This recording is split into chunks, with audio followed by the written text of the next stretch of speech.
അസ്സലാമു അലൈക്കും വറഹ്മത്തുള്ളാഹി. എല്ലാവർക്കും നമസ്കാരം. പ്രിയപ്പെട്ടവരെ, ഞാനിപ്പോൾ ഉള്ളത് നമ്മുടെ തമിഴ്നാട്ടിലെ, ഞാൻ ആദ്യമായി തമിഴ്നാട്ടിൽ വീഡിയോ ചെയ്ത മുഹമ്മദ് ഷബി എന്ന ഈ പൊന്നുമോൻ്റെ പൊക്കലാണ്. വലിയ സന്തോഷത്തിലാണ്. അൽഹംദുലില്ലാഹ്. അന്ന് മജ്ജ മാറ്റിവെക്കൽ ശസ്ത്രക്രിയക്ക് വേണ്ടി മോൻക്ക് വേണ്ടി സഹായം ചോദിച്ചപ്പോൾ നിങ്ങളെല്ലാവരും സഹായിച്ചതുകൊണ്ട് ഈ പൊന്നുമോൻ്റെ സർജറി നടന്നു. വളരെ സന്തുഷ്ടനാണ്, വളരെ ഹാപ്പിയാണ് ഈ പൊന്നുമോൻ. അള്ളാഹു പരിപൂർണമായ ഷിഫാ ഇനിയും ആ പൊന്നുമോൻക്ക് നൽകട്ടെ. എല്ലാവിധ സംരക്ഷണവും പടച്ചിറപ്പ് നൽകട്ടെ.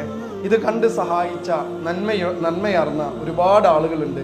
അവർക്ക് നന്ദി പറയുക, അവരോട് ഈ സന്തോഷം പങ്കിടുക എന്ന ഉദ്ദേശം മാത്രമാണ്. എൻ്റെ സേവ് ദ ഡ്രീംസിൻ്റെ പ്രിയപ്പെട്ട പ്രവർത്തകരും ഇതുമായി ബന്ധപ്പെട്ട് പ്രവർത്തിച്ചവർക്കൊക്കെ അള്ളാഹു പടച്ചിറപ്പ് അർഹമായ പ്രതിഫലം നൽകി അനുഗ്രഹിക്കട്ടെ. വാക്കുകൾ കിട്ടുന്നില്ല. സത്യത്തിൽ ശരിക്കും ഈ ചാരിറ്റി പ്രവർത്തനം എന്നത് ഒരു ലഹരി